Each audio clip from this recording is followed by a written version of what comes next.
Comme nous avons vu précédemment dans les, la relation entre l'air et la distance du projecteur, l'air de l'image et la distance du projecteur donne une courbe de type parabolique. L'équation qu'Excel nous donne ne correspond pas à la réalité, en ce sens que le sommet n'est pas à 0, 0. Donc, pour avoir ce qu'on a besoin, on doit modéliser la situation.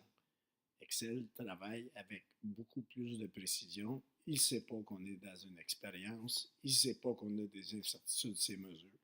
Donc, il faut compenser. Si on revient dans notre table de valeurs, donc, on avait nos observations. On a calculé l'air, l'incertitude sur l'air.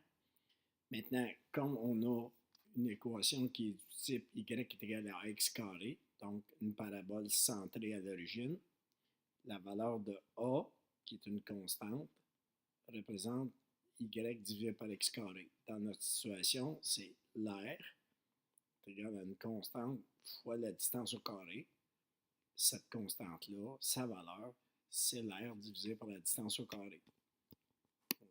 Si on fait le calcul pour trouver la valeur de A, l'air divisé par la distance sans circonflexe pour exposant au carré égale. Donc, on a toutes nos valeurs. On peut faire la moyenne.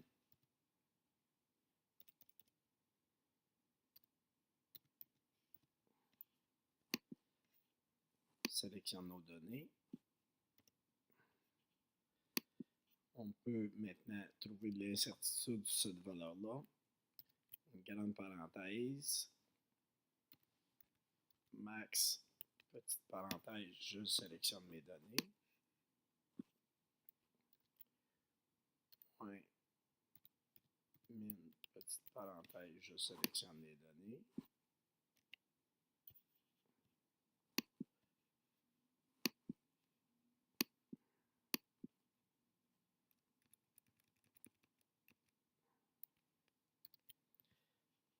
Je ferme les grandes parenthèses et je divise par 2.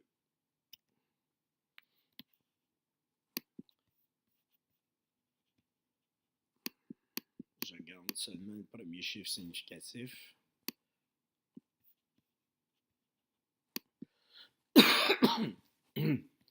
Donc, on a la moyenne de A. Donc, c'est la situation qui représente le mieux nos données avec une incertitude de 3 millièmes sur chaque côté.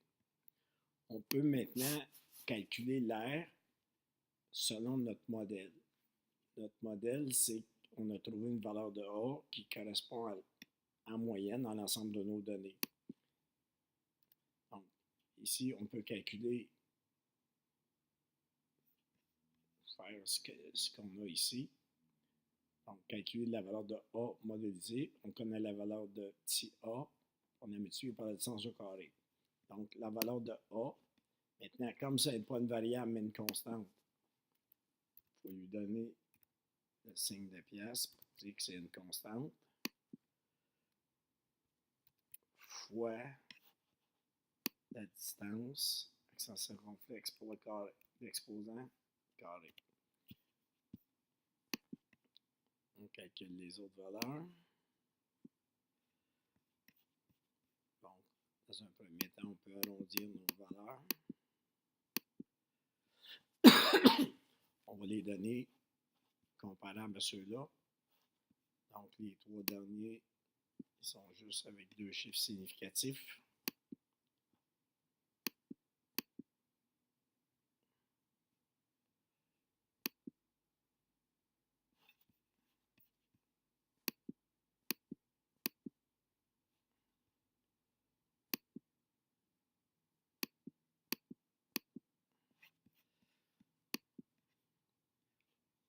Maintenant, cette série de valeurs-là, on va les rajouter dans notre graphique et on va tracer la courbe à partir de ces données-là.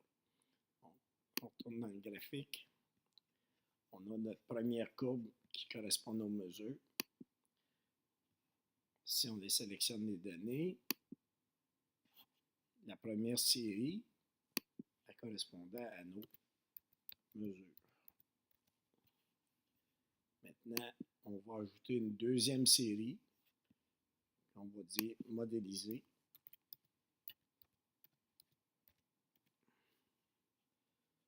Maintenant, pour sélectionner les données, on va retourner dans la feuille. On sélectionne la première série. La deuxième qui correspond à nos valeurs modélisées.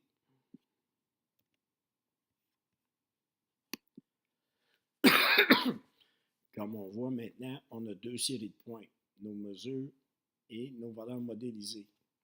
On va tracer la courbe à partir des valeurs modélisées. Donc, si vous voyez le petit carreau qui est en dessous, quand je m'approche, il dit série modélisée. Si je réussis à aller voir le bleu, on va voir qu'il marque les mesures. Il faut vraiment aller avec la série modélisée. On ajoute une courbe de tendance. On dit que c'est une polynomiale. Puis, comme option, on dit afficher l'équation. L'équation, on va la grossir pour qu'elle soit vraiment visible.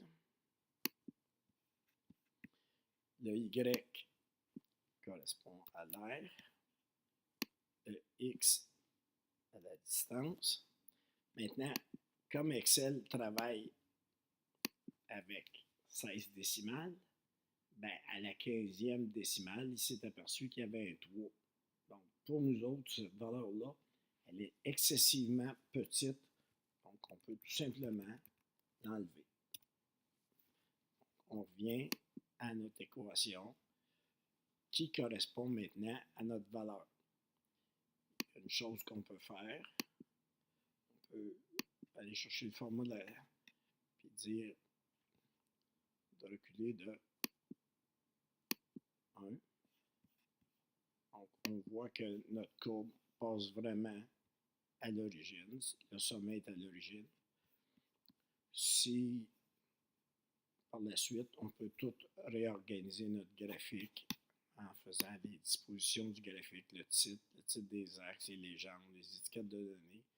Je veux juste rappeler le quadrillage vertical principal. Ça nous aide à avoir une meilleure situation. Pour le complément,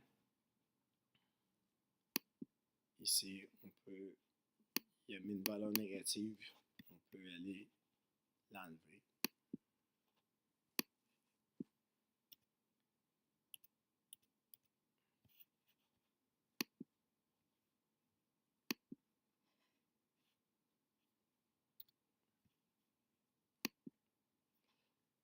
Donc, notre graphique correspond en réalité. Tout ce qu'il s'agirait, c'est d'identifier les courbes. Comme vous le savez déjà, on ne le fera pas. Donc, pour marquer que l'air est égal à A fois la distance au carré, qui est une équation qui correspond à la réalité de l'expérience.